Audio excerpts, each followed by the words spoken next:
In a quiet neighborhood, summer afternoons meant laughter, chalk drawings, and children running through sprinklers until two officers decided otherwise. To them, a 6-year-old black girl standing barefoot in the grass was no more than a mouthy child needing discipline. They saw her as small, defenseless, an easy target for humiliation. So they mocked her, then poured a bucket of cold water over her head, believing they'd silenced her spirit. What they didn't know was that her father was the director of the FBI, a man who built his life dismantling abuse of power. Their lesson had just lit a fire. Before we go any further, comment where in the world you are watching from and make sure to subscribe because tomorrow's story is one you don't want to miss. The summer sun beat down on Harbor Heights, turning the sidewalks into shimmering ribbons of heat. On her weathered front porch, Grandma Lila settled into her favorite wooden rocker, its familiar creak keeping time with the children's laughter. Her watchful eyes never strayed far from 6-year-old Amara, who lay sprawled on her belly on the concrete, surrounded by a rainbow of chalk pieces. "Look, Grandma!" Amara called out, pointing to her latest masterpiece, a detailed drawing of their house with stick figures of herself and Grandma Lila standing hand in hand. "That's us having a picnic in the front yard." "It's beautiful, baby," Grandma Lila smiled, adjusting her thin cotton blouse against the heat. The air was thick with the sounds of summer, birds chirping, leaves rustling, and the happy shrieks of neighborhood kids playing next door. In the Martinez family's yard, several children gathered around a garden hose, taking turns spraying each other and jumping through the refreshing arc of water. Their joyful squeals echoed down the street as they dodged and weaved, their clothes already soaked through. "Marcus, it's your turn," 8-year-old Deja called out, handing the hose to a smaller boy who could barely contain his excitement. The peaceful scene shattered at the sound of tires crunching on asphalt. A police cruiser rolled to a stop, its white paint gleaming in the harsh sunlight. Officers Kincaid and Mays stepped out, their boots scraping against the pavement as they approached the Martinez yard. "Hey!" Officer Kincaid's voice boomed across the yard. "What do you think you're doing with that hose?" The children froze. Marcus stood paralyzed, the hose still running in his trembling hands, water pooling at his feet. Officer Mays planted her hands on her hips. "That's city water you're wasting. Being real reckless there, aren't you, boy?" Amara's chalk clattered to the sidewalk as she pushed herself up. Her small fists clenched at her sides as she watched Marcus's lower lip begin to quiver. "Look at this mess," Kincaid continued, gesturing at the wet grass and sidewalk. "This is exactly the kind of behavior we're tired of seeing in this neighborhood." "Amara," Grandma Lila called softly from the porch, recognizing the determined set of her granddaughter's shoulders. But Amara was already moving, her sandals slapping against the wet concrete as she marched toward the officers. "He's not bad. He's just playing," Amara declared, her voice clear and strong despite her small stature. "You're the bullies." Officer Kincaid's head snapped toward her, his face darkening. "Excuse me." He took a step closer, towering over her. "Little girl, you better watch your mouth. Show some respect when you're talking to an officer." Amara didn't back down. Instead, she planted her feet firmly, like she'd seen her father do when making important points at dinner. "Respect is earned," she said, echoing words she'd heard at home. "And you're being mean for no reason." Officer Mays let out a harsh laugh. "Listen to this one, Brent. Thinks she can lecture us about respect." The other children had gathered behind Amara now, their eyes wide but their presence steady. Marcus still held the hose, though he'd pointed it at the ground. "I said, show some respect," Kincaid growled, his hand resting meaningfully on his belt. Amara's response was pure 6-year-old defiance. She stuck out her tongue, and in one quick motion stomped her foot in a puddle, sending a spray of water onto Kincaid's polished shoes. For a moment, everything went still. Then the children burst into laughter. Nervous at first, then genuine as they saw the dark spots spreading across the officer's shoes and pant cuffs. Officer Kincaid's face turned a deep shade of red.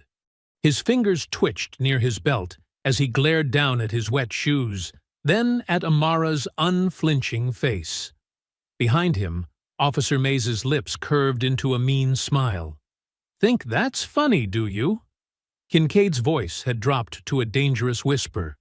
"Think it's cute to disrespect an officer of the law?" The children's laughter continued, though softer now, mixed with whispers and giggles they tried to suppress. A young girl snorted, setting off another round of muffled snickers. Grandma Lila's rocker creaked as she stood, her eyes fixed on the scene unfolding in her neighbor's yard. She moved carefully down the porch steps, her arthritis forgotten in her concern for Amara. Officer Kincaid's jaw clenched as another wave of giggles rippled through the group of children. His face grew even redder, his embarrassment visible in the tight set of his shoulders and the way his right hand kept clenching and unclenching. "You think this is a joke?" he spat out, his voice rising with each word. The laughter died down, but the damage to his ego was already done. The children had seen him made small, and no amount of intimidation could erase that moment. The summer air grew heavy with tension as Kincaid stood there, his wet shoes squeaking slightly when he shifted his weight. The children's earlier joy had transformed into something electric and dangerous. The knowledge that they had witnessed an authority figure's humiliation, and that there would be consequences.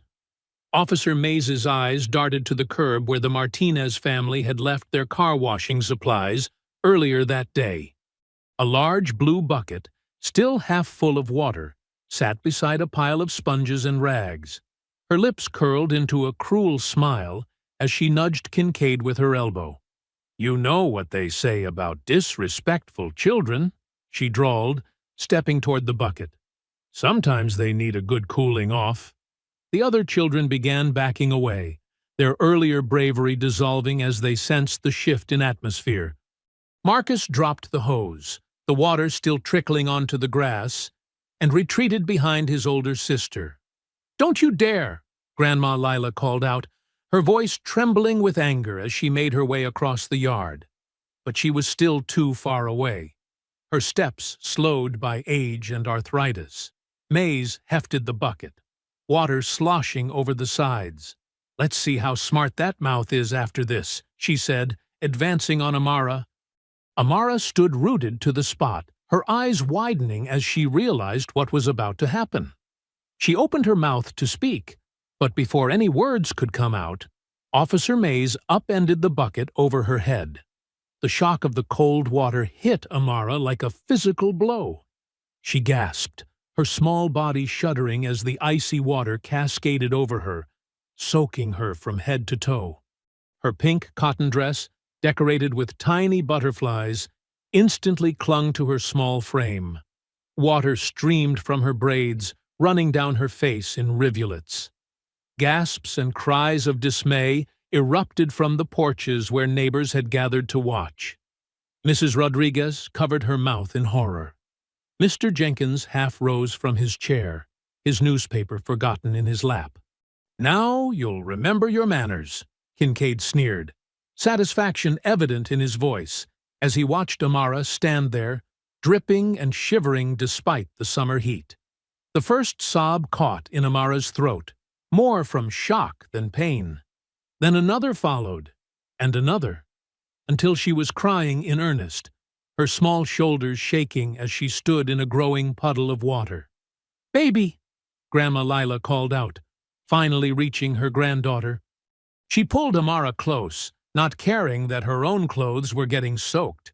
"How dare you!" she shouted at the officers, her voice carrying the weight of decades of witnessed injustices. "She's just a child." "She's old enough to learn respect," Mays replied, dropping the empty bucket with a clatter. "Maybe next time she'll think twice before acting up." Acting up? Grandma Lila's voice rose, even as her hands shook while trying to wipe water from Amara's face. She was defending a friend from your bullying. What kind of people are you, treating a 6-year-old like this? Kincaid took a threatening step forward. Ma'am, you need to watch your tone. We can cite you for interfering with police business. Police business? A new voice boomed across the yard. Is that what you call assaulting a child? Mr. Howard, the neighborhood block supervisor, strode toward them, his face tight with anger. He was a tall man with salt and pepper hair, and his official Parks Department uniform seemed to lend weight to his authority. Back off, both of you, he ordered the officers, positioning himself between them and Grandma Lila, who was still trying to comfort a sobbing Amara. This doesn't concern you, Mays started, but Mr. Howard cut her off. Like hell it doesn't. This happened in my jurisdiction, and I saw the whole thing from my office window. He pulled out his phone, already typing. Badge numbers. Now. You're overstepping, Kincaid warned, but there was a flicker of uncertainty in his eyes. No, you overstepped when you decided to terrorize children in my neighborhood, Mr. Howard replied firmly. He turned to Grandma Lila, his voice softening. Mrs. Dorsey, I'm filing a report right now. This kind of behavior is completely unacceptable. Hope flickered across Grandma Lila's face as she held Amara closer. The little girl's sobs had quieted to hiccups, but she was still trembling. I'll make sure this goes straight to their superiors, Mr. Howard promised, his fingers moving quickly across his phone screen. We have witnesses, and I've been recording since I came outside. The other children had clustered around Amara now, offering quiet words of comfort. Marcus brought over a clean towel from his family's car washing supplies, and Deja helped wrap it around Amara's shoulders. You're making a mistake, Officer Mays said, but her earlier smugness had faded. The only mistake here was yours, Mr. Howard replied, without looking up from his phone. Now, unless you have actual police business here, I suggest you leave.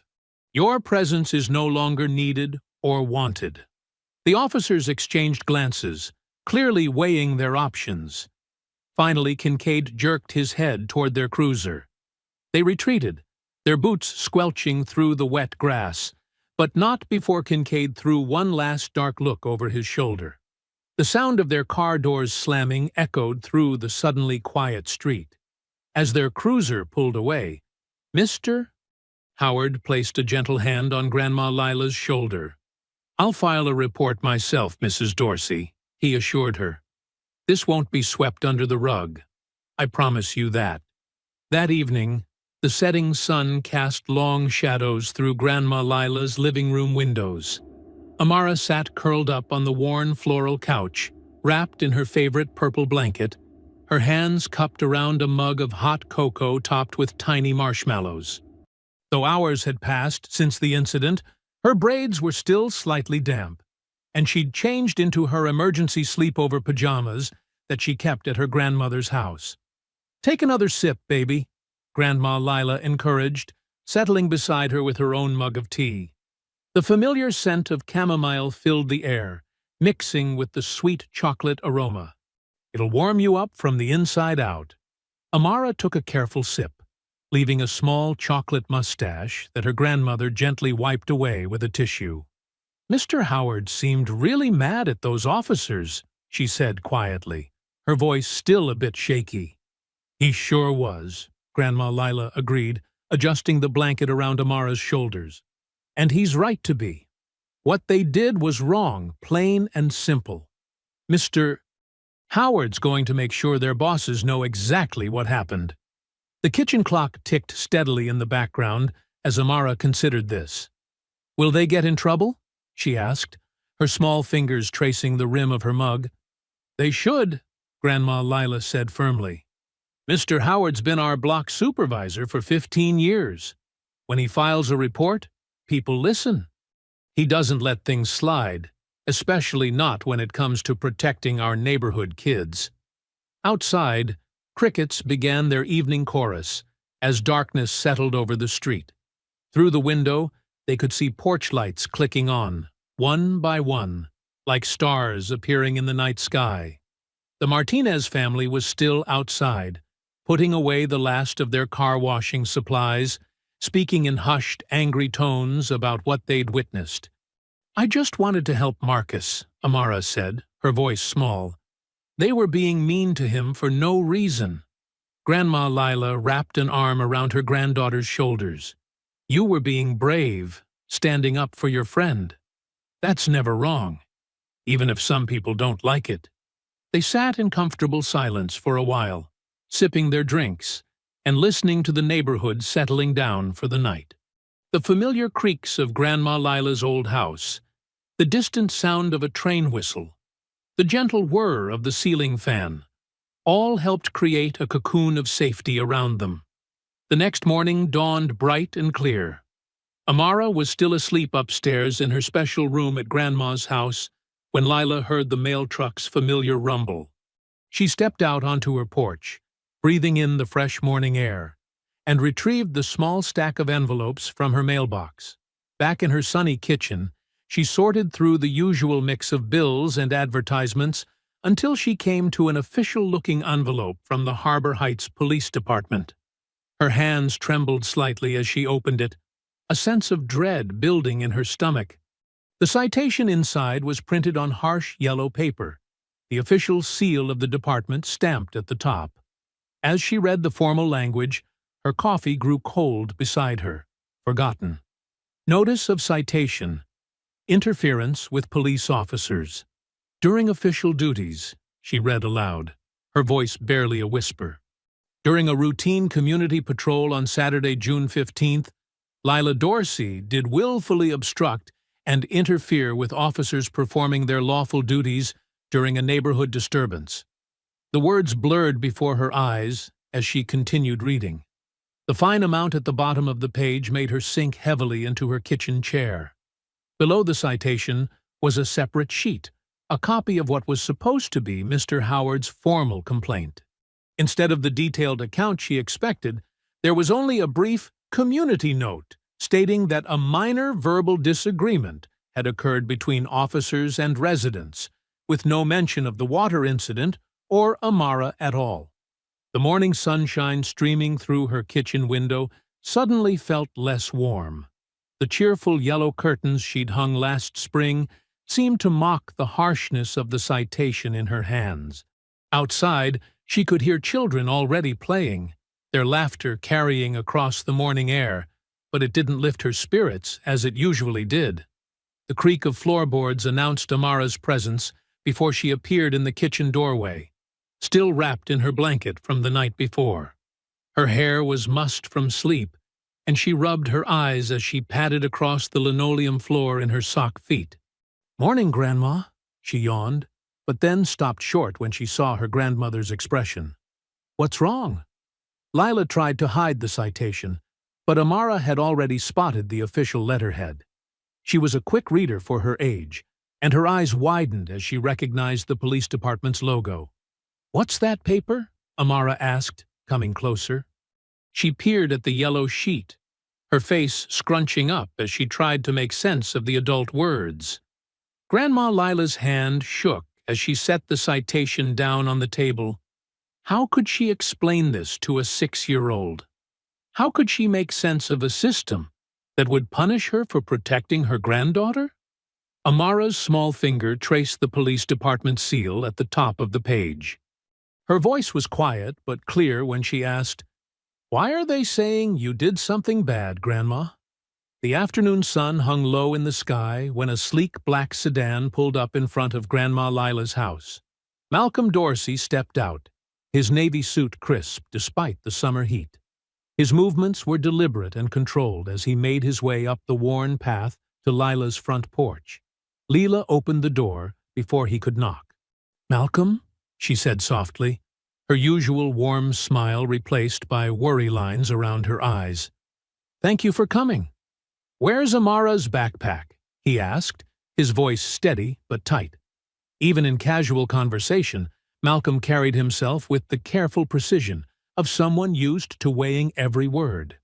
"In the kitchen," Lila replied, leading him inside. "Still damp, I'm afraid." "I didn't want to put it in the dryer and risk ruining her school things." The pink backpack sat in a puddle on Lila's kitchen floor, water still occasionally dripping from its saturated fabric. Malcolm picked it up, water seeping into his perfectly pressed sleeve. His jaw clenched slightly, the only visible sign of his anger. "Tell me everything," he said, pulling out a kitchen chair and sitting down. His posture remained straight, but his eyes softened as Amara came running in from the living room. "Daddy!" she called out, throwing herself into his arms. Despite his formal suit, Malcolm gathered her close, one hand gently touching her still damp braids. "Hi, sweetheart," he murmured. "Grandma tells me you had a rough day." Lila settled across from them, the yellow citation paper placed carefully on the table between them. As she recounted the morning's events, Malcolm's expression remained neutral, but his hand tightened slightly on Amara's shoulder each time Lila described the officer's actions. "They dumped water on her, Malcolm," Lila's voice cracked. "Cold water from a dirty bucket, right there in front of everyone, like she was nothing. And now, this citation." She pushed the paper toward him. Malcolm read it slowly, his eyes moving methodically across each line. The kitchen clock ticked loudly in the silence. Outside, a group of kids rode past on their bikes, their cheerful voices floating through the window like a reminder of how childhood should be, carefree and unafraid. "Did I do something wrong, Daddy?" Amara asked quietly, her small fingers playing with his tie. "The officers said I was disrespectful." Malcolm set the citation down and turned Amara to face him fully. "No, baby. You weren't wrong. You saw someone being treated unfairly, and you spoke up. That takes courage. But they made Grandma get in trouble." Amara's lower lip trembled. "Because of me. This isn't your fault," Malcolm said firmly. He reached into his inner suit pocket and removed his credentials, placing them on the table next to the citation. The FBI director's badge gleamed in the afternoon light. Lila's eyes widened. Though she knew Malcolm worked for the FBI, she hadn't realized the extent of his position. "Malcolm!" "I could make this go away with one phone call," he said quietly, his finger tracing the edge of his badge. "I could have those officers transferred to the coldest, most remote station in Alaska by morning." The kitchen fell silent except for the gentle whir of the ceiling fan. Even Amara seemed to sense the weight of the moment, sitting still in her father's lap. "But that's not how we're going to handle this," Malcolm continued, his voice taking on the measured tone he used in federal briefings. "We're going to do this right, by the book, because that's how real change happens." He pulled a small notebook from his pocket and began writing with precise strokes. "We'll document everything: the initial confrontation, the water incident, the retaliatory citation, the altered supervisor's report. We'll build a case that can't be buried or explained away." "What about the other families?" Lila asked. "This isn't the first time those officers have thrown their weight around at the park." "We'll gather those stories too," Malcolm nodded. "Every incident, every complaint, every pattern of behavior. We'll expose not just these two officers, but the system that protects them."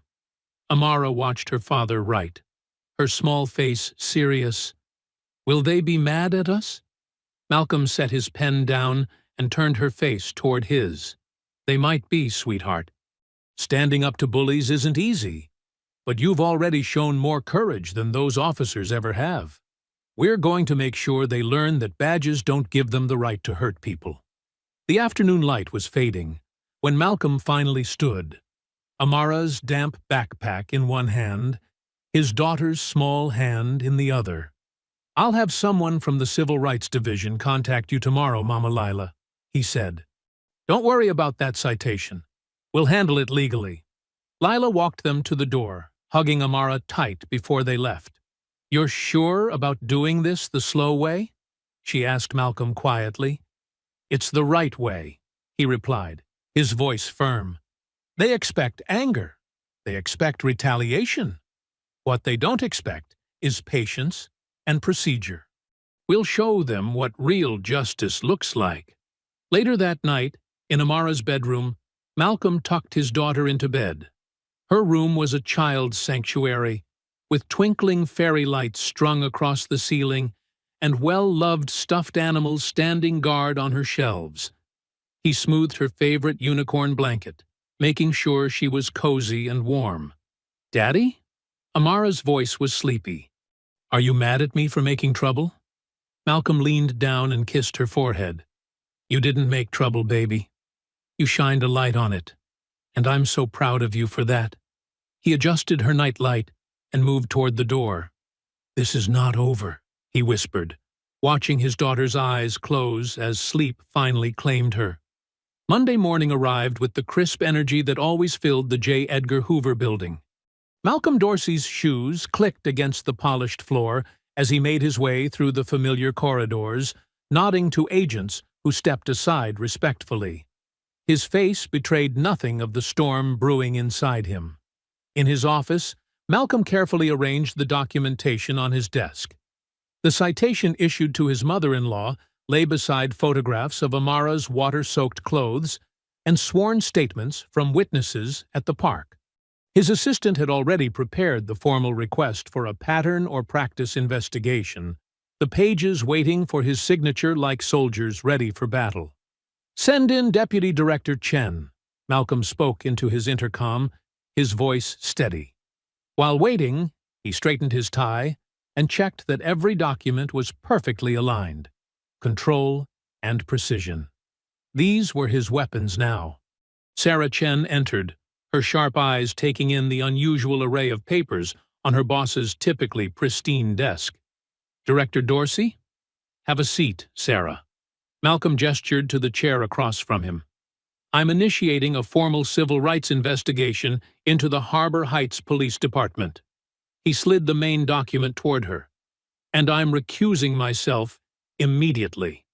Chen's eyebrows rose slightly as she scanned the first page. "This involves your daughter." "Yes." Malcolm's fingers drummed once on his desk, his only tell. "Which is why I'm stepping back. I want Special Counsel Williams to lead this. He's handled similar cases in Baltimore and Cleveland. The police union will fight this," Chen warned, though her tone was supportive. "Gus Randall has friends in Congress." "Let them fight," Malcolm replied, signing the final authorization with his characteristic precise strokes. "We'll do this by the book. Every I dotted, every AT crossed. They can't bury the truth if we don't give them any shadows to hide in." Across town at the Harbor Heights Police Precinct, Sergeant Doyle's office hummed with activity. His fingers flew across his keyboard, adjusting the language in the incident reports from Saturday. Defiant juvenile subject demonstrated aggressive behavior, he muttered, pausing to sip his coffee. Subject's guardian encouraged confrontational stance. Officer Mays leaned against his doorframe, arms crossed. "You really think they'll come after us over some kid getting wet?" "They're already coming," Doyle replied without looking up. "But they'll find nothing but professional responses to an escalating situation." He saved the modified report with a satisfied click. The heavy tread of boots announced Gus Randall's arrival before he appeared in the doorway, his bulk forcing Mays to step aside. The union boss's face was flushed with anger. His phone clutched tight in his meaty hand. "Just got word from our friends at Justice," Randall growled, closing Doyle's office door. "They're launching a pattern or practice investigation." Over a splash of water. His fist came down on Doyle's desk, rattling the coffee mug. "We knew this was coming," Doyle said calmly, turning his monitor so Randall could see the revised reports. "Everything's documented properly now. Professional responses only." Randall's eyes narrowed as he scanned the screen. "Good. But we need more. Get statements from other officers about this kid's attitude problem. Create a pattern of our own." "Already on it," Mays smirked. I've got 3 officers ready to testify about previous incidents of disrespect. Perfect. Randall straightened his union president's pin. We'll bury them in paperwork. Make it look like we're the victims of a vendetta. He gathered the officers closer, his voice dropping. We'll crush this nonsense before it spreads. Nobody comes after our own. Back at FBI headquarters, Special Counsel Williams was already assembling his team. Boxes of records began arriving from Harbor Heights. Personnel files, complaint histories, use of force reports. Young analysts huddled over computers, building timelines and tracking patterns. Malcolm walked past the conference room they'd commandeered, resisting the urge to peek in. He'd meant what he said about recusal. This had to be clean, untouchable. His phone buzzed with a text from Lila. Amara asking for you. Can you come by? The sun was setting when Malcolm pulled up to Lila's house. Through the window he could see Amara curled up on the couch, her favorite blanket wrapped around her shoulders. She looked so small, so innocent, yet she'd sparked something that could change an entire system. Lila met him at the door. She's been quiet today, she whispered, worried about going back to school tomorrow. Malcolm found Amara half asleep on the couch, her math homework scattered around her. Hey, sweetheart, he said softly, sitting beside her. Rough day? Tommy at school said his dad's a police officer, Amara mumbled, snuggling closer to her father. He said I got his dad in trouble. Malcolm's heart tightened, but his voice remained gentle. You didn't get anyone in trouble, Amara. The officers made their own choices that day. Now they have to answer for those choices.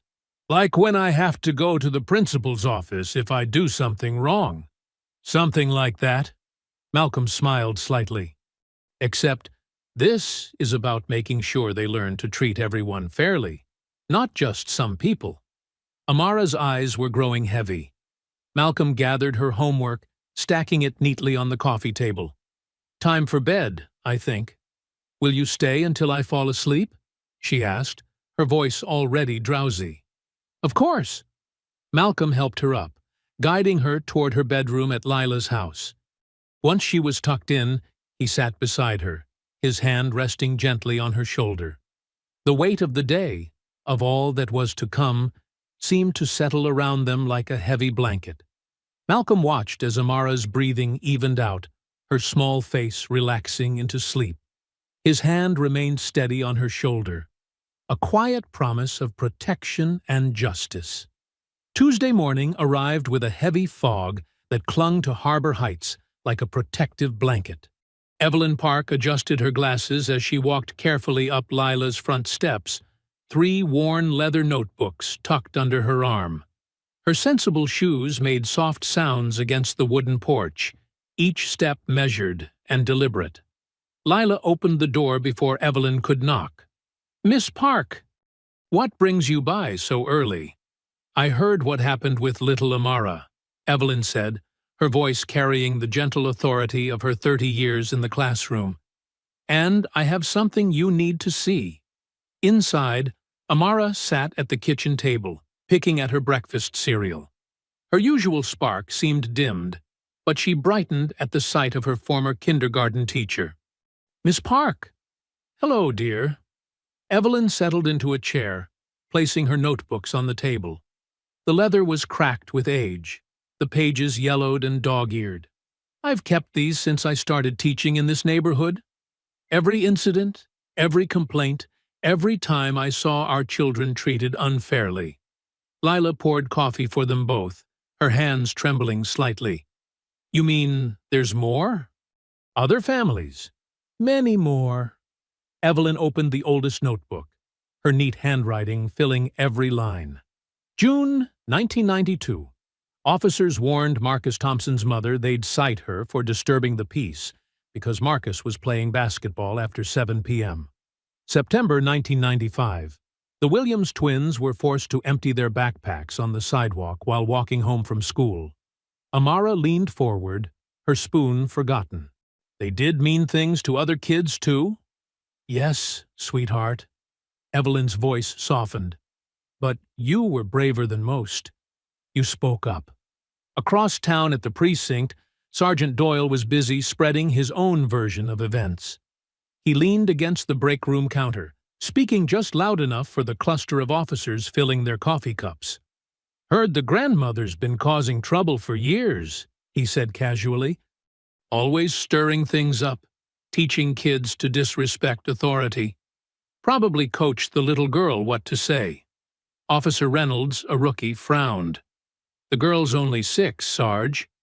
"Kids that age are impressionable," Doyle countered smoothly. "Say what the adults want them to say. Shame, really, using children like that."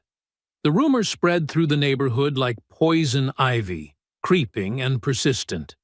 At the local grocery store, Mrs. Henderson whispered to Mrs. Lee over the produce section, "I always thought Lila was such a nice woman, but to put her granddaughter up to causing trouble like that, and over a little water." Mrs. Lee clicked her tongue. "In my day, we respected the police." Back at Lila's house, Evelyn continued sharing her documented history. October 2001, Officer Kincaid, newly assigned to our beat, made 3 children dump out their Halloween candy, claiming he was checking for drugs. She adjusted her glasses. "He's been doing this for years." Lila's coffee had gone cold, untouched. "Why didn't anyone stop them?" "Fear," Evelyn said simply. "Fear of retaliation, of making things worse. But I kept writing it all down, waiting for the right moment." She patted Amara's hand. "Your granddaughter gave us that moment." The day stretched on, heavy with shared stories and painful memories. As evening approached, Evelyn gathered her notebooks, promising to make copies for Malcolm's investigation team. At home that night, Evelyn sat in her favorite armchair, transcribing her handwritten notes into clearer type. Her cat, Mr. Whiskers, dozed nearby as her fingers moved steadily over the keyboard. The phone's sharp ring startled them both. Mr. Whiskers leaped down, and Evelyn reached for the receiver. "Hello?" "Miss Park." The voice was male, deliberately rough. "Those notebooks of yours? Better keep them to yourself. Retired teachers should enjoy their golden years, not go making trouble." Evelyn's hand tightened on the phone, but her voice remained steady. "Is that meant to frighten me?" "Just friendly advice. Things can happen to people who don't mind their own business. Cars break down in bad neighborhoods. Houses get broken into." "I see." Evelyn's gaze fell on her newest notebook, open to entries about Amara's incident. "And does threatening a 72-year-old woman make you feel powerful?" The voice turned harder. "Last warning, old lady. Stay out of it." Evelyn set the phone down with a firm click, her hands steady despite the threat. Mr. Whiskers jumped back into her lap, purring as she stroked his fur. On her desk, decades of careful observations waited to tell their truth. She'd spent her life teaching children to stand up for what was right. She wouldn't fail them now. She picked up her pen and opened to a fresh page. At the top, she wrote the date, then, received threatening phone call at 9:17 p.m.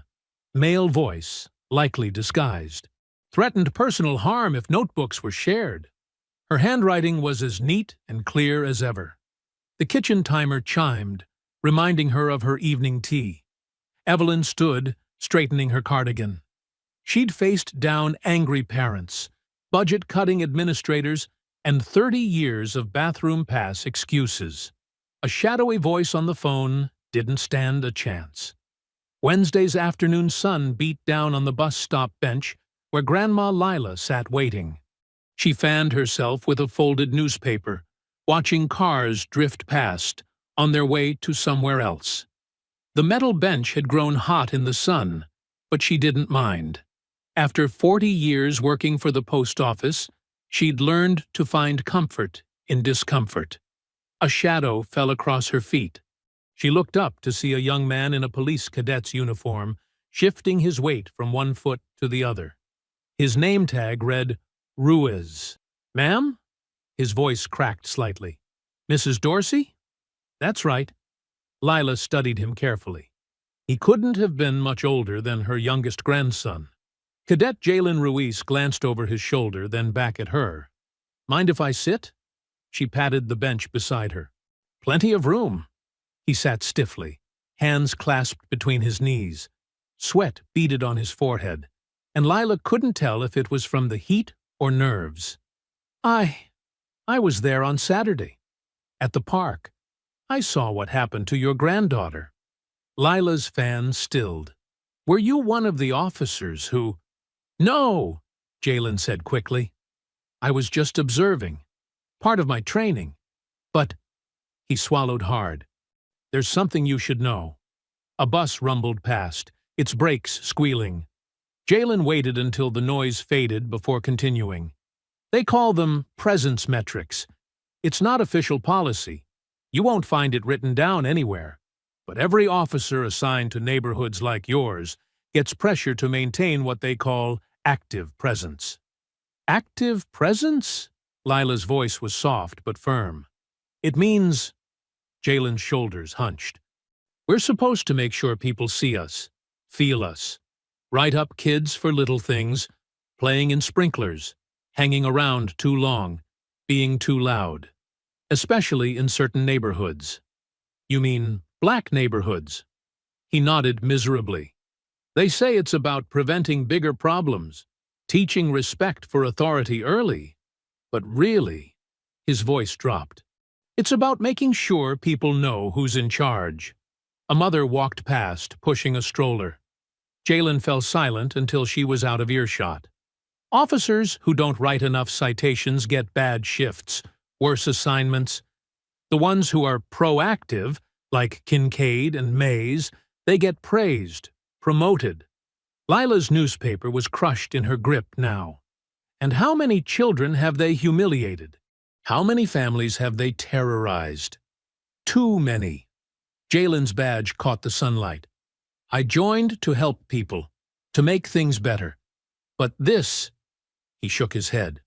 What they did to your granddaughter, dumping that water on her. I can't stop seeing her face. But if I testify? You're afraid, Lila said, not unkindly. They'll destroy my career before it starts. Maybe worse. His laugh was hollow. I still have student loans to pay.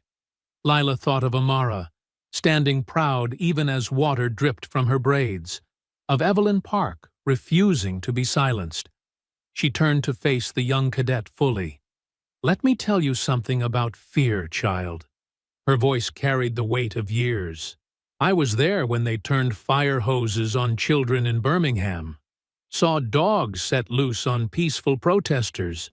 Watched my father lose his job for trying to register voters. Jalen met her eyes for the first time. Fear is a tool they use to keep us quiet, she continued, to make us think twice about standing up, speaking out. But here's what I learned. Sometimes the truth costs you, but silence costs more. A warm breeze rustled through nearby trees. In the distance, children's laughter drifted from a backyard. Those metrics you mentioned? Lila smoothed her crumpled newspaper. They're hurting real children, real families. Every citation, every humiliation. It teaches our babies to be afraid in their own neighborhoods, to see themselves through cruel eyes. Jalen's hands were trembling slightly. I know. And now you have a choice. Lila's tone was gentle but unflinching. You can keep quiet, keep your head down, maybe rise up through their ranks. But every time you see another child harassed, another family intimidated, you'll know you had a chance to stop it. Another bus approached. Lila stood, gathering her purse. Or you can speak up. Yes, it might cost you. Truth often does. But you'll be able to look in the mirror and see someone who chose right over easy. Jalen remained seated, conflict etched across his young face. I need to think. Of course you do. Lila adjusted her hat. But remember this, that badge you wear?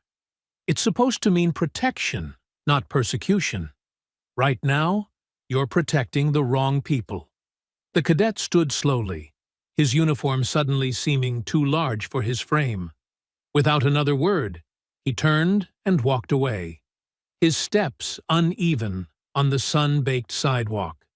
Leela watched him go, noting how his shoulders curved inward, bearing the weight of conscience.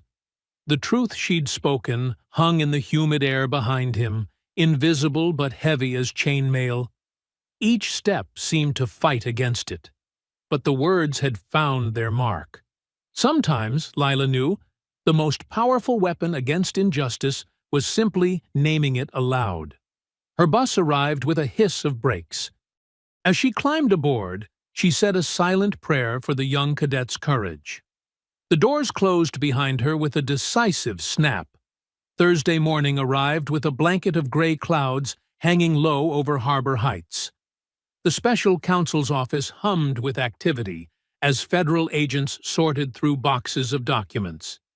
The subpoenas had landed like stones in a still pond, sending ripples through the police department's carefully maintained facade. Deputy Sarah Chen spread maintenance logs across her desk, cross-referencing dates and locations. "Look at this," she called to her colleague. "Every maintenance bucket at Heritage Park gets refilled daily, even in winter. But the logs show 0 legitimate uses." Across town, Evelyn Park sat at her kitchen table, surrounded by decades of careful observations. Her neat handwriting filled notebook after notebook. Dates, times, incidents stretching back through years of watching from her second-floor window overlooking the park. "I started keeping track after they harassed my grandson in '98, she explained to the federal investigator seated across from her. Her fingers traced along a page of cramped writing. They'd target children playing, especially on hot days. Always the same pattern. Confiscate toys, write citations, make examples of anyone who questioned them. The investigator nodded, carefully placing each notebook into an evidence bag. "And you documented everything?" "Teachers notice patterns," Evelyn said simply. "After 40 years in the classroom, you learn to keep good records." At City Hall, Councilwoman Meera Patel stood at her office window, watching union representatives gather on the steps below. Their signs demanded, "Support our officers," and "No political witch hunts." Her phone buzzed again. Another message from union boss Randall. "Last chance to shut this down." She deleted it without responding. On her desk lay a thick folder of constituent complaints spanning years. Parents describing children traumatized by aggressive policing, families afraid to use public spaces, elderly residents harassed for sitting on their own porches. She'd filed them all away, telling herself there wasn't enough evidence to act. Now there was no more hiding. Her assistant knocked softly. "The hearing room is ready, Councilwoman, and the special counsel's office just delivered these." She set down a stack of documents marked with yellow tabs. Meera began reading.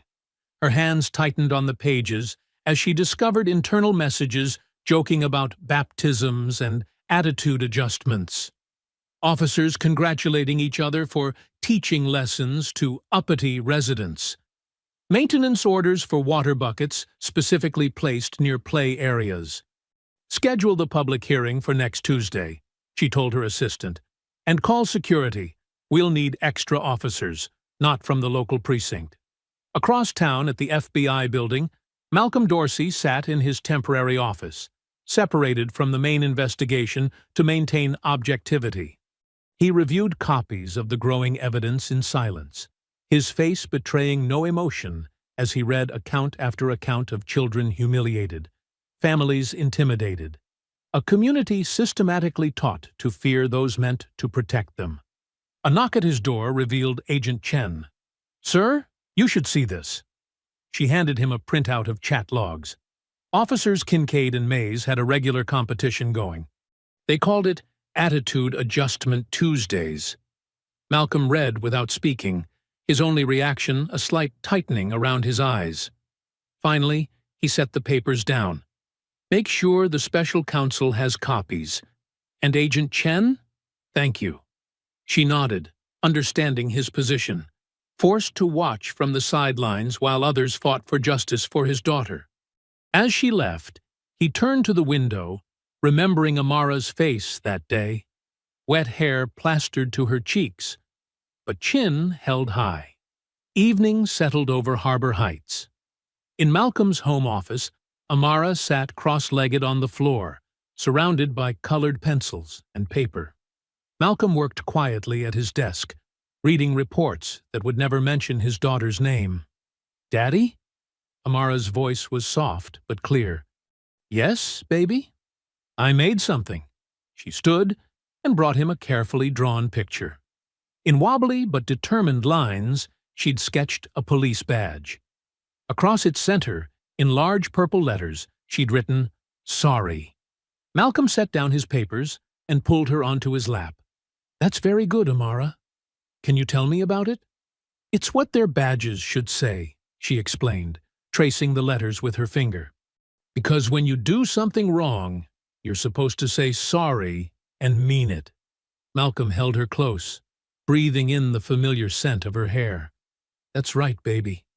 That's exactly right. Will they have to say sorry?" Her voice was small but steady.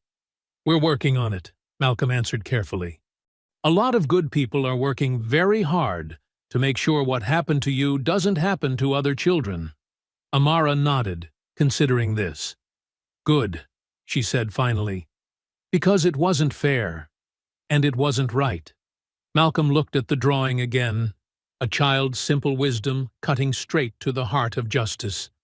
In all the files, all the evidence being gathered, nothing spoke more clearly than this crayon badge with its purple demand for accountability. "Can we put it on the fridge?" Amara asked. "Of course we can." Malcolm stood, still holding her.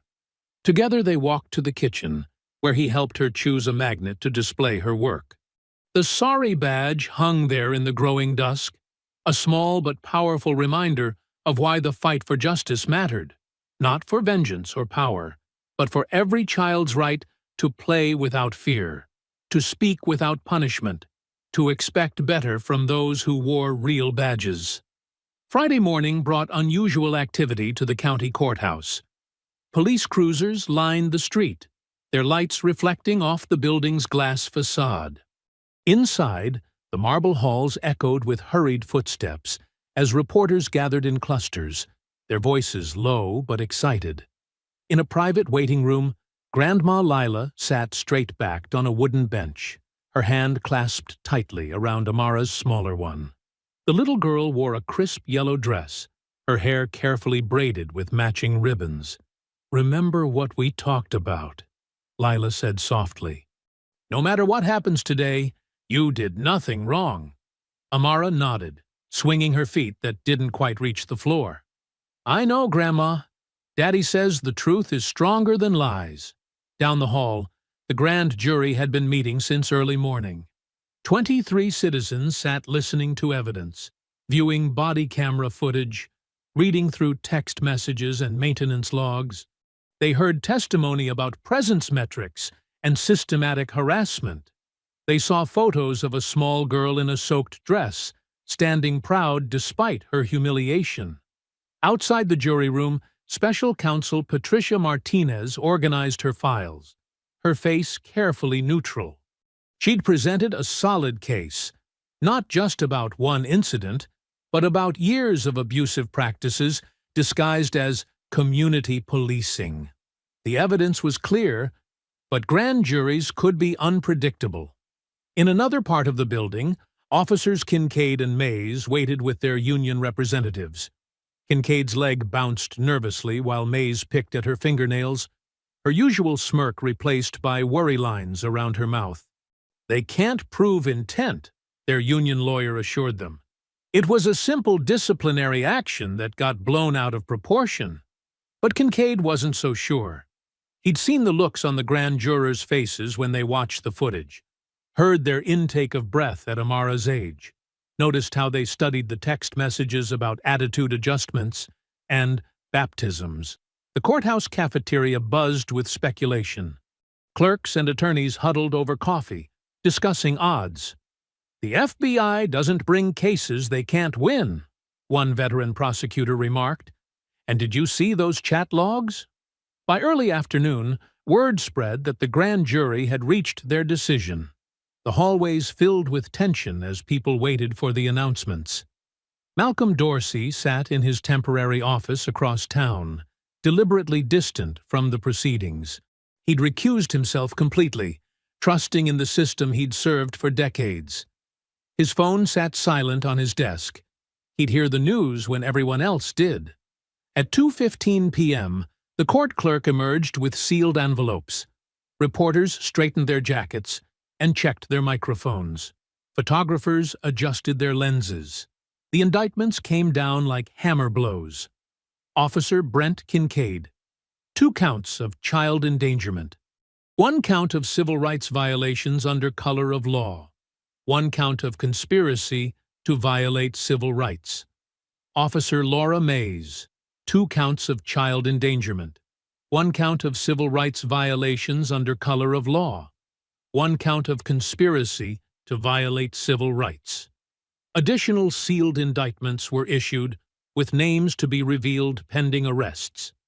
The clerk's voice rang clear through the packed courthouse.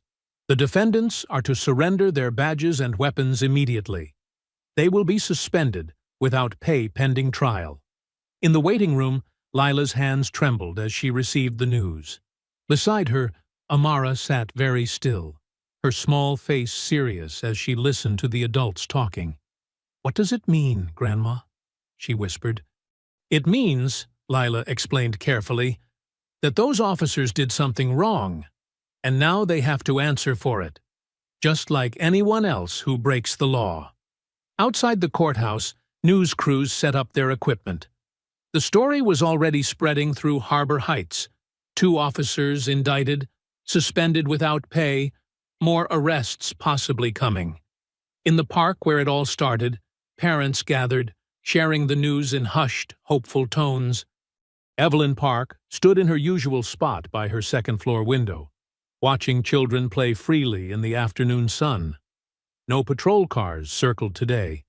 No officers stood menacingly by the water fountains. She opened a fresh notebook and wrote the date, adding simply, "Justice begins." At the police precinct, Chief Warren Beck locked himself in his office, ignoring calls from the mayor's office. Sergeant Doyle quietly began shredding documents until a federal agent appeared in his doorway, warrant in hand. "I wouldn't do that if I were you, Sergeant," the agent said mildly. "Destroying evidence is a federal offense." Union boss Randall stormed through the station, shouting about appeals and media bias, but fewer officers seemed to be listening. Rookie Jalen Ruiz watched from his desk, a small smile playing at the corners of his mouth. As the afternoon wore on, neighbors began gathering on Lila's street. They brought covered dishes and lemonade, setting up an impromptu celebration on front porches and in tiny yards. Children played freely with garden hoses, their laughter ringing out without fear. The media wanted interviews, but Lila kept Amara away from the cameras. They stood together on the courthouse steps, watching the busy scene below. News vans lined the street, reporters talked into microphones, and police union representatives made angry statements to anyone who would listen. But none of that mattered to the grandmother and granddaughter standing quietly together. Lila wrapped her arms around Amara's shoulders, drawing her close. The little girl leaned back against her grandmother's steady presence, both of them absorbing the weight of the moment. "Maybe justice is real after all," Lila whispered, her voice thick with emotion. Monday morning arrived with a bitter chill despite the summer sun. At the Harbor Heights Police Department, IT technician Gary Morton stared at his screen in apparent distress, sweat beading on his forehead. "Total system failure," he announced to Chief Beck. "The evidence servers crashed sometime over the weekend. Backups are corrupted, too." Beck nodded slowly, his face carefully arranged into a concerned frown. "How unfortunate." Document everything for the insurance claim. By noon, word spread through the courthouse that years of body cam footage, internal communications, and digital evidence had vanished. The chat logs showing officers joking about teaching respect to neighborhood kids, gone. The maintenance records proving the water bucket incident was planned, erased. Special Counsel Martinez paced her office, phone pressed to her ear. "This is more than coincidence," she argued. "We need emergency preservation orders for any remaining—" "Too late," her tech specialist interrupted. "They're claiming catastrophic hardware failure. Everything's wiped clean." Across town, Grandma Lila sat at her kitchen table, hands trembling as she opened a new certified letter. The original citation for interfering with officers had been upgraded to multiple counts: obstruction of justice, contributing to the delinquency of a minor, resisting arrest. The potential penalties made her chest tight. But worse was the careful mention, buried in legal language, about concerns regarding the child's home environment and possible CPS involvement pending investigation.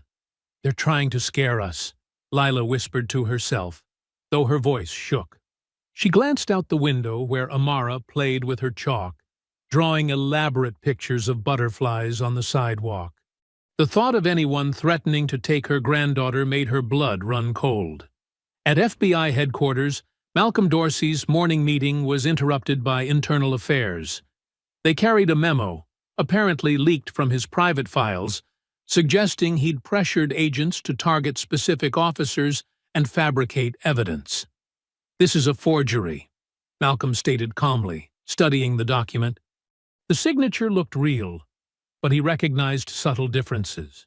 Years of forensic training hadn't gone to waste.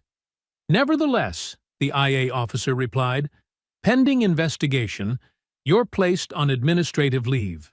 Please surrender your credentials." Malcolm handed over his badge and gun without argument. He'd expected something like this. Corruption never went quietly. Still, the weight of the loss settled heavy in his stomach as he packed up his office. Back at the precinct, Officers Kincaid and Mays returned to duty, restricted to desk work but welcomed as heroes. Other officers stopped by their desks with coffee and donuts, sharing knowing smirks. "Hey, Mays," one called out. "Heard it's gonna be hot this week. Maybe we should organize some more baptisms over on Maple Street?" Laughter rippled through the squad room. Mays grinned, her earlier worry replaced by smug satisfaction. "Gotta keep the kids cool in this weather," she shot back. Rookie Jalen Ruiz kept his head down at his desk, stomach churning as he listened to the jokes. The chat logs he'd seen were gone now, but he couldn't forget what they'd contained. Still, fear kept him silent. By afternoon, local news stations ran stories questioning the integrity of the federal investigation. Anonymous sources hinted at overreach and political motivation. The police union released statements about witch hunts and attacks on law enforcement. Councilwoman Patel's office issued a careful statement about reviewing all available evidence before proceeding. The promised oversight hearings were quietly postponed. In her living room, Evelyn Park watched the news unfold with growing anger. Her carefully kept notebooks felt pathetically inadequate against the machinery of institutional power. But she kept writing, recording every new development with trembling fingers. Malcolm picked Amara up from school himself that afternoon. She was quieter than usual, her usual bounce subdued. They walked through the park where it had all started, now strangely empty of playing children. "The other kids say their parents won't let them play here anymore," Amara said softly. "They're scared of the police coming back." Malcolm squeezed her small hand, noting how the splash pad stood silent. No laughing children running through its spray. The maintenance bucket had been removed, but he could still picture exactly where it had stood. They stopped at an empty bench. Amara kicked her feet, not meeting her father's eyes. The weight of recent events seemed to press down on her small shoulders. "Daddy," she finally whispered, her voice small and uncertain. "Was I wrong to talk back that day?" Malcolm knelt in front of her, gently taking both her hands in his. He could see the worry in her eyes, the fear that her actions had somehow caused all this trouble. The sight made his heart ache. "No, Amara," he said firmly. "You were right. Standing up to bullies is always right, even when they wear badges." Amara's lower lip trembled. "But now you can't go to work, and Grandma's in trouble, and the mean officers are back." Malcolm squeezed her hands. "You were right," he repeated, "and we'll prove it." He knew there had to be copies of those records somewhere. Systems had redundancies. People made mistakes. Truth had a way of surfacing if you knew where to look. Tuesday morning dawned gray and humid. Evelyn Park's arthritis was acting up, but she ignored the ache in her fingers as she gathered her collection of notebooks. Decades of careful observations, written in her neat teacher's handwriting, filled box after box. She'd started keeping records back in 1982, when her fourth-grade student Tommy Williams came to class with a bruised face after a talk with officers about playing basketball too late. Every incident since then, dates, times, badge numbers, witness accounts, lay documented in her precise hand. The taxi dropped her at Lila's house just after 9. Amara answered the door, her usual sparkle somewhat dimmed but still present. "Miss Evelyn!" she exclaimed, giving the older woman a careful hug. "Are those all books?" "Records, sweet girl," Evelyn replied, letting Lila help her carry the boxes to the dining room table. Sometimes the best weapon against lies is just writing down the truth, day after day. They began sorting through the notebooks chronologically. Lila's hands trembled as she read entries from years past. April 15, 1989. Officers Maxwell and Peters confiscated children's bikes for suspicious activity. Riding on sidewalk. Returned 3 days later, damaged. July 3, 1995. Officer Drake poured out Williams' family's cooler at Park BBQ, claimed alcohol suspected. Only contained fruit punch. Verified personally. September 12, 2008. New presence metrics policy announced at community meeting. Captain Stone stated goal to maintain order through visible enforcement. Page after page documented the steady drip of harassment, humiliation, and intimidation. Children's games interrupted.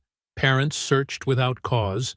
Belongings confiscated or damaged, all carefully noted with times, dates, and officer names. "Lord have mercy," Lila whispered, wiping her eyes. "We weren't crazy. It wasn't just in our heads." "No," Evelyn said firmly. "It was real. Every bit of it. And now we have proof." They were still reviewing the notebooks when Lila's phone rang. She answered cautiously, then straightened up. "Jalen," she said, "are you all right?" The young cadet's voice shook even through the speaker. "Mrs. Lila, I can't sleep, can't eat. What they did to that little girl, what they're still doing, it's eating me up inside." "I know, son," Lila said gently. "Sometimes doing right is harder than staying quiet." "There's more," Jalen continued. "The server crash? It wasn't complete. We use an off-site vendor for backup storage. Department policy. I checked this morning. Everything's still there. Chat logs, body cam footage, maintenance records. But they'll notice if I access it." Lila's hands were steady now as she picked up her other phone and dialed Malcolm. When she explained, his response was immediate. "Put him on speaker." Malcolm's voice filled the room, calm and authoritative despite his suspension. "Cadet Ruiz, this is Malcolm Dorsey. I want you to listen carefully. What you're describing is evidence of conspiracy and obstruction of justice. Are you prepared to come forward officially?" Jalen's breath hitched. Only if I'm protected. They'll destroy me otherwise. You don't know what they're capable of." "Actually, we do," Malcolm replied, glancing at Evelyn's notebooks. "But I give you my word. You'll have full federal protection." We'll move you to a safe location today if necessary. Then yes, Jalen said. I'll testify. About everything, the metric system, the targeting of specific neighborhoods, the water bucket setup, all of it. This is the crack we needed, Malcolm murmured, almost to himself. Then, more clearly, stay where you are, cadet. I'm calling Special Counsel Martinez now. Within an hour, federal agents arrived to escort Jalen to a secure location. 2 more came for Evelyn's notebooks, cataloging each one as evidence with meticulous care. 39 years of notes, Evelyn told the agents. Every incident, every pattern, every coincidence that wasn't coincidental at all. I may be retired, but I never stopped teaching. Some lessons just take longer to sink in. Special Counsel Martinez arrived personally to review the evidence. She spent hours with Evelyn, going through the notebooks page by page. Her expression grew grimmer with each documented incident. "This is extraordinary," Martinez said finally. "Combined with the backup server data Cadet Ruiz identified, we have a comprehensive picture of systemic abuse spanning decades. The pattern is undeniable." Evelyn straightened her shoulders, teacher mode fully engaged. "Patterns matter, Counsel. They tell the real story.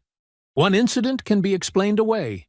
Hundreds, documented over decades? That's not coincidence, that's policy." Martinez nodded, carefully closing the notebook she'd been reading. "We'll need you to authenticate these records formally. Are you prepared to testify?" "I've been preparing for 40 years, Evelyn replied. "Some lessons must be taught over and over until they stick. Seems it's time for the final exam." As federal agents carefully packed up the last box of notebooks, Amara tugged at Evelyn's sleeve.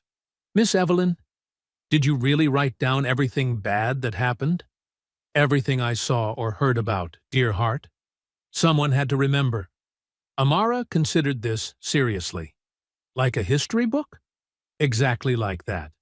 Because those who forget history—" Evelyn paused, watching Martinez seal the evidence bags. "Are doomed to repeat it," Lila finished quietly. "But not this time. Not anymore." Wednesday morning at the special counsel's office buzzed with nervous energy. Jalen Ruiz clutched a small USB drive in his sweaty palm, escorted by 2 federal agents. His police uniform felt strange now, like a costume he'd borrowed rather than earned. Special Counsel Martinez met him in a secured conference room, her face professionally neutral. "Cadet Ruiz, thank you for coming forward." "I should have done it sooner," Jalen said, placing the drive carefully on the table. "Everything's here. The real records, not the fake crash story they're pushing." Martinez nodded to a tech specialist who began downloading and verifying the files. The room fell silent except for keyboard clicks and the soft whir of equipment. "Tell me what we're looking at," Martinez said. Jalen leaned forward. "The department uses Cloud Secure for off-site backup. Everything gets mirrored automatically. Body cam footage, patrol logs, internal chat archives, maintenance requests. They can't delete it without the vendor's involvement." The text screen filled with folders. "It's all here," she confirmed. "Chronological backups going back 3 years." Martinez opened the chat logs first. The screen filled with casual conversations between officers, unguarded and unfiltered. Jalen pointed to specific exchanges. Kincaid B. Another successful baptism on Maple Street today. Maisel. Little Princess needed cooling off. Doyle's. Good work maintaining presence. Keep those metrics up. They were laughing about it, Jalen said, his voice tight. Sharing photos of Amara, soaked and crying. Martinez's expression hardened as she scrolled through more messages. The pattern was clear. Officers regularly discussed teaching lessons to disrespectful residents, particularly in minority neighborhoods. "Show me the metrics directive," she ordered. The tech pulled up a PDF signed by Chief Beck himself. The document detailed community presence requirements, with specific quotas for different neighborhoods. Maple Street's zone called for minimum 3 citations per shift and active deterrence of unauthorized gatherings. They coded it carefully, Jalen explained, but everyone knew what it meant. More stops, more citations, more presence in certain areas. Break up kids playing. Check anyone who looked suspicious. Martinez highlighted a key phrase. Officers will maintain order through visible enforcement actions targeting quality-of-life violations. Quality of life, she repeated. Interesting choice of words. The body cam footage came next. Crystal-clear video showed the incident from both Kincaid's and Mays's perspectives. Amara's voice rang out clear and innocent. "He's not bad. He's just playing. You're the bullies." Then came the water, the laughter, Kincaid's sneering face as he told her to learn respect. The footage continued, showing them joking afterward while filling out falsified reports. "They never thought anyone would see this," Jalen said. "The department protects its own. Until now." Martinez's team worked methodically through the files, building a timeline. The evidence was overwhelming. Chief Beck's signature appeared on policy after policy, enabling harassment under the guise of community policing. Chat logs showed Sergeant Doyle coordinating the cover-up, ordering the fake server crash, and coaching officers on their stories. "What made you decide to come forward?" Martinez asked Jalen during a brief break. He was quiet for a moment. "My little sister is Amara's age. I kept thinking, what if it was her? What if someone dumped water on her head and laughed? What if I was part of a system that hurt little kids just to feel powerful?" By afternoon, Martinez's team had compiled a devastating collection of evidence. Video footage, chat logs, signed directives, falsified reports, all documenting not just the incident with Amara, but years of systematic harassment targeting minority neighborhoods. "Councilwoman Patel's hearing is tomorrow," Martinez said, reviewing their findings. "This changes everything." Her assistant entered with more files. "The vendor just confirmed. No deletion requests were ever submitted. This is the complete record." Martinez nodded grimly. "Prepare it all for presentation. Every chat log, every video, every signature. The department wanted to bury this. Instead, they're going to watch it play out on public record." She turned to Jalen. "Are you ready to testify?" "Yes, ma'am," he said firmly. "I took an oath to protect and serve. This is what that really means." The team worked late into the night, organizing evidence for the hearing. They created clear timelines showing the progression from Beck's metrics policies to daily harassment to the incident with Amara. Chat logs revealed the casual cruelty behind the badge. Video footage captured the human cost. "Send copies to secure storage," Martinez ordered. "They can't crash these servers." Jalen watched the preparations from a corner, his shoulders finally relaxing. "Will this really change anything?" "Change starts with truth," Martinez replied, sorting documents into presentation order. "They can't hide from their own words, their own actions, their own signatures." As night fell, the evidence stood ready, an irrefutable record of abuse of power, systemic harassment, and attempted cover-up. Martinez reviewed her opening statement one final time. The truth about Harbor Heights Police Department would finally come to light, not through angry accusations or personal vendettas, but through their own documented words and actions. The system had protected itself for decades. Tomorrow, that protection would shatter under the weight of undeniable evidence. Jalen looked at his badge one last time before turning it in. "I thought being a good cop meant staying quiet, being loyal. I was wrong." "No," Martinez corrected him. "Being a good cop means standing up for what's right. That's exactly what you did." The city council chamber buzzed with tension Tuesday morning. Every seat was filled, with people standing along the walls and spilling into the hallway. News cameras lined the back, their red lights blinking steadily. Councilwoman Patel sat straight-backed at the center of the raised platform, her face a careful mask of neutrality. To her left and right, other council members shuffled papers nervously. The clock struck 9. "This oversight hearing will come to order," Patel announced, bringing down her gavel. The sharp crack silenced the murmuring crowd. Chief Beck sat at the respondents' table, looking polished in his dress uniform. Beside him, Sergeant Doyle tugged at his collar. Their lawyers whispered urgently between them. Special Counsel Martinez rose from the prosecutor's table. "Councilwoman, members of the board, we're here today to present evidence of systematic civil rights violations by the Harbor Heights Police Department." She nodded to her assistant, who dimmed the lights. A projector hummed to life, displaying the first chat log transcript. The timestamp showed the day of the incident with Amara. "These are unaltered communications between Officers Kincaid and Mays, captured through the department's secure messaging system," Martinez explained. The messages appeared line by line. Kincaid B. "Little princess got what she deserved." Maisel. "Bet she won't mouth off again." Kincaid B. "One baptism down. Plenty more to go." Gasps rippled through the chamber. Beck's jaw tightened visibly. Martinez continued methodically.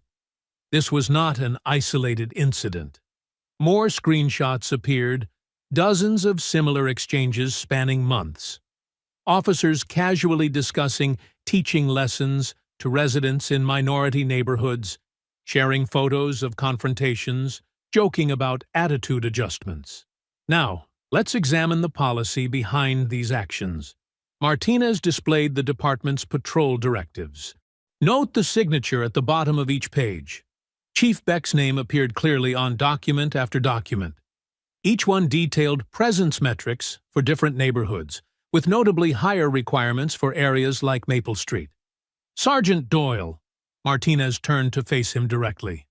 "Please explain these metrics to the council." Doyle shifted uncomfortably. "Standard community policing guidelines. Nothing unusual." "Really?" Martinez highlighted specific passages. "Minimum citation requirements? Active deterrence of unauthorized gatherings? Please explain how these apply equally across all neighborhoods." "We respond to areas of highest need," Doyle stammered. "And how is that need determined?" Martinez pressed. "Complaint volumes, incident reports."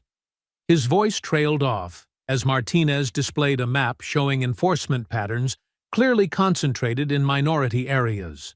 The evidence mounted relentlessly. Maintenance logs showed the water bucket had been deliberately placed for community presence activities. Patrol rosters revealed systematic targeting of specific blocks during times children typically played outside. Then came the body cam footage. The chamber fell silent as they watched Amara stand up to the officers, followed by the cruel dumping of water and mocking laughter. Several council members visibly flinched. "And here," Martinez continued, "is how the department responded to complaints." She displayed internal emails showing Doyle coordinating the cover-up, ordering the server crash, and coaching officers on their stories. From the gallery, Grandma Lila watched with tears in her eyes. Beside her, Malcolm sat perfectly still, his face unreadable. Amara had stayed home, but her presence filled the room. In the footage, in the cruel jokes, in the system that had tried to break her spirit. "Finally," Martinez said, "we have testimony from Officer Jalen Ruiz." Jalen approached the podium, still in uniform, but without his badge. His voice shook slightly but grew stronger as he described the pressure to maintain presence, the unwritten rules about targeting certain neighborhoods, the culture of silence and retaliation. "We were told it was about respect," he said. But it wasn't. It was about power, about humiliation, about teaching people, even little kids, to be afraid of us.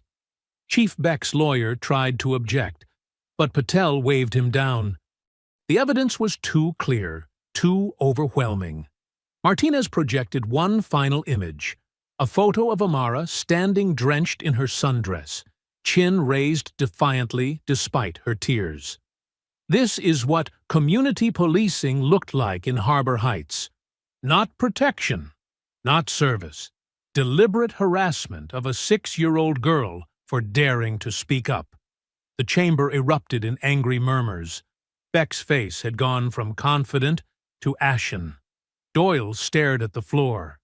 "Councilwoman," Martinez concluded, "we've presented clear evidence of civil rights violations, systematic harassment, and attempted cover-up, all authorized at the highest levels of the department. We ask for immediate action." Patel surveyed the room slowly. The evidence screens still glowed with damning proof. Chat logs, signed orders, cruel jokes about baptisms. The truth lay bare and ugly under the council chamber lights. She lifted her gavel, her voice ringing with controlled fury. "This will not be buried!" The crack of wood on wood was drowned out by the crowd's reaction. People leapt to their feet, some cheering, others calling for resignations. Reporters rushed for the doors, already dialing phones. Through it all, Malcolm and Lila sat quietly. The system had tried to silence a little girl's voice. Instead, her courage had exposed decades of abuse. Now, finally, change would come. Not through revenge or violence, but through the patient power of truth. Friday dawned cold and gray over Harbor Heights. At exactly 6 a.m., black SUVs rolled silently through the empty streets, converging on multiple locations across the city. FBI tactical teams moved with practiced precision, their movements coordinated down to the second. At the precinct, Officer Laura Mays was just starting her early desk shift when the first agents entered. She reached for her radio, but froze at the sight of raised badges and warrant papers. Down the hall, Kincaid emerged from the break room, coffee cup shattering on the floor as agents surrounded him. "Federal agents! Hands where we can see them!" The commands echoed through the building's corridors. Sergeant Doyle heard the commotion from his office. He lunged for his computer's delete key, but the door burst open before he could reach it. 2 agents in tactical gear secured him, while a third immediately moved to preserve the computer evidence. "James Doyle, you're under arrest for conspiracy to violate civil rights, under color of law, evidence tampering, and obstruction of justice." The agent's voice was clinical, professional. Across town, Chief Beck was still in his bathrobe when agents breached his front door. His wife screamed from the kitchen as they swept through the house, finding him trying to flush his phone down the toilet. They recovered it, still dripping. "Warren Beck, federal agents, we have a warrant for your arrest." They cuffed him as news vans began arriving outside, their lights cutting through the morning gloom. At the police union headquarters, Gus Randall had just arrived to check his messages when the raid team hit. He tried barricading himself in his office, but they breached it in seconds. Files scattered across the floor as they took him down, his protests lost in the chaos. Local news crews, tipped off by the multiple raids, broadcast live footage across the city. Helicopter shots showed the coordinated operation unfolding simultaneously at a dozen locations. Computer contractors, records offices, even the company that maintained the precinct's servers, all were being searched under federal warrants.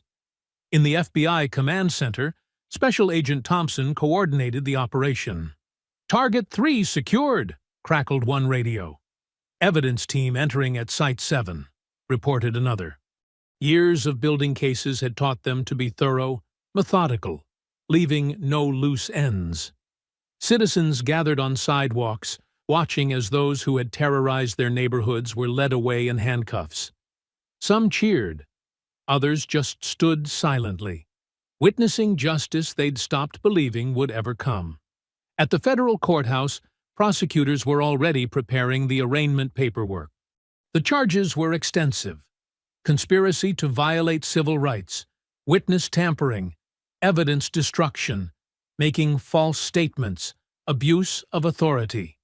Each count carefully documented, each charge backed by mountains of evidence. Reporters swarmed the courthouse steps as the first transport vehicles arrived. Kincaid and Mays were led in first, their faces tight with anger and disbelief. Doyle followed, head down, already looking defeated.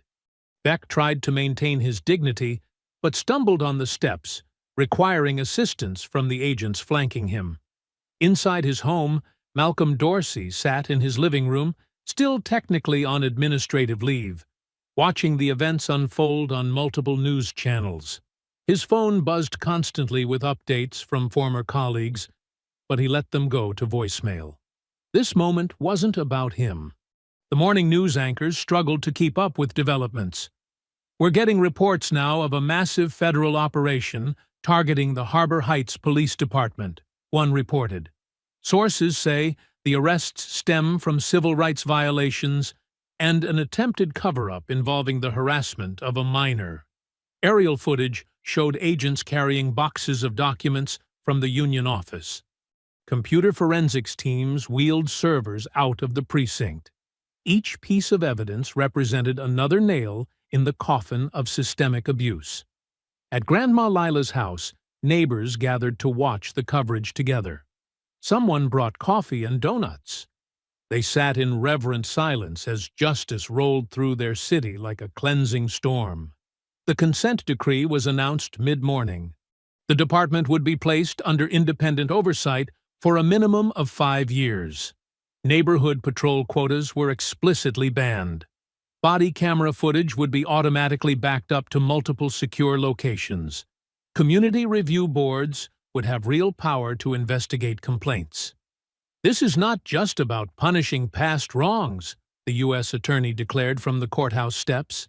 "This is about fundamental reform, about ensuring that law enforcement serves all communities equally and with respect."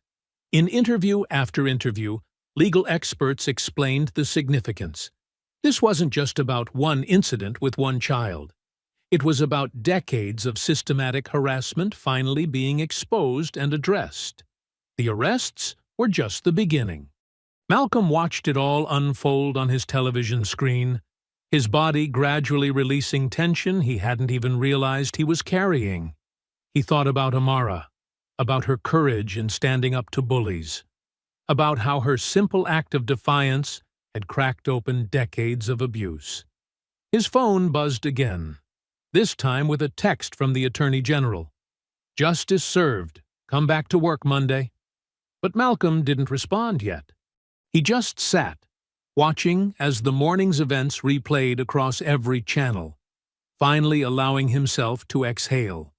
Outside his window, the sun broke through the morning clouds, casting long shadows across Harbor Heights. In precinct holding cells and federal detention centers, the architects of oppression were learning what it felt like to be powerless. In neighborhoods across the city, people began to believe that maybe, just maybe, change was possible after all. Malcolm closed his eyes and breathed deeply, feeling the weight of the past weeks begin to lift. The system had worked, slowly but inexorably, grinding toward justice not through force or revenge, but through the patient application of law. 3 weeks after the raids, Amara sat in the federal courthouse wearing her favorite yellow dress. Her small hand gripped Grandma Lila's tightly as officers Kincaid and Mays stood before the judge in orange jumpsuits, their badges and uniforms long gone. The courtroom was packed but silent. Even the usual shuffle of papers seemed muted. Judge Harrison's voice carried clearly through the heavy air. "As part of your plea agreement, you will now directly address the child you wronged." Kincaid stepped forward first, his face drawn and pale. Gone was the swagger, the sneer, the air of untouchable authority. He turned to face Amara, his hands trembling slightly. "Miss Dorsey," he began, his voice cracking, "what I did to you was wrong, dead wrong. I was supposed to protect you, but instead I hurt you because my pride was wounded by a 6-year-old telling the truth." He swallowed hard. "I'm sorry for using my power to humiliate you. I'm sorry for teaching other officers that cruelty was okay. You were braver and more honest than I've ever been." Maze followed, her usual smirk replaced by genuine shame. "Amara, I poured that water on you because I thought it was funny to make a little girl feel small. I wanted to teach you to be afraid of police. That was evil, and I will carry that shame forever." Tears rolled down her cheeks. "You showed more dignity soaking wet than I ever did in a uniform." Amara listened solemnly, her chin held high. When they finished, she whispered to her father, "Can I say something?" Malcolm nodded and helped her stand on her chair. "I forgive you," she said clearly, her voice carrying through the hushed courtroom. "But you have to promise to never be mean to kids again." The simplicity of her words made several jurors wipe their eyes. The proceedings continued. Judge Harrison formally accepted the guilty pleas and pronounced sentences: jail time, permanent loss of law enforcement credentials, mandatory community service, and ethics training. But it was Amara's forgiveness that seemed to hit the former officers hardest. Later that afternoon, at City Hall, Mayor Chen stood at a podium surrounded by community leaders. "Today, we formally dismiss all charges against Mrs. Lila Dorsey and issue a public apology for the harassment she and her granddaughter endured." He turned to face Lila directly. "We failed you, ma'am. We failed your family and our city. But your strength has helped create real change."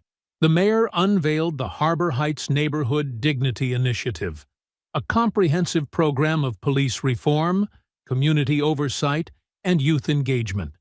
The first action: removing presence metrics and quota systems from all law enforcement policies.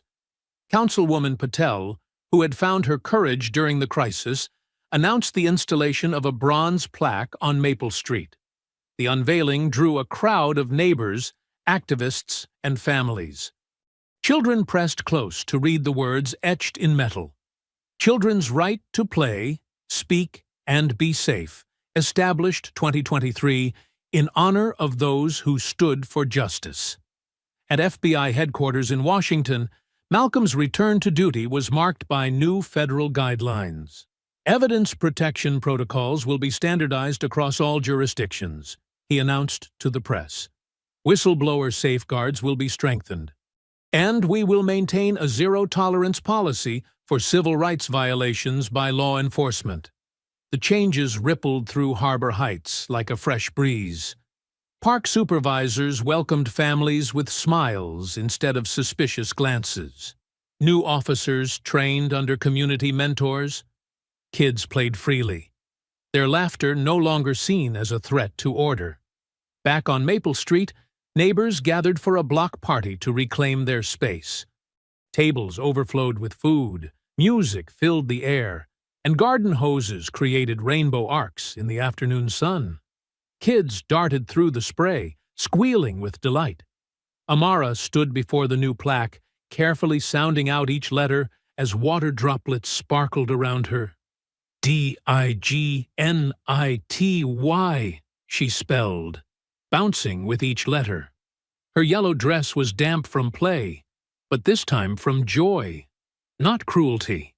Grandma Lila watched from her porch swing, remembering the day everything changed. A tear slid down her cheek as she saw Amara leap through another spray of water, completely uninhibited. "Look, Grandma!" Amara called out, pointing to the plaque. "That's our word now." Leela smiled, her heart full. "Yes, baby," she said softly. "Your voice made them listen. Your voice made them change." Malcolm sat beside his mother-in-law, watching his daughter play. The weight of his badge felt different now. Not a burden of power, but a reminder of responsibility, of justice done right, even when it was hard, especially when it was hard. Evelyn Park strolled by with her notebooks, now archived in the city's Civil Rights Museum. Jalen Ruiz, who had found his courage to speak truth, played catch with neighborhood kids while wearing his new community liaison badge. Even Councilwoman Patel had stopped by, accepting a plate of Lila's famous cookies with genuine warmth. The late afternoon sun caught the bronze plaque, making the words glow like a promise. Children raced past it, their feet pattering on wet concrete, their voices rising free and unafraid into the summer air. This was what justice looked like. Not just punishment of the guilty, but restoration of joy, dignity, and trust. Through it all, Amara continued her water ballet, spelling out dignity again and again. Each letter a celebration, each splash a reminder that sometimes the smallest voices spark the biggest changes. I hope you enjoyed that story. Please share it with your friends and subscribe so that you do not miss out on the next one. In the meantime, I have handpicked 2 stories for you that I think you will enjoy. Have a great day.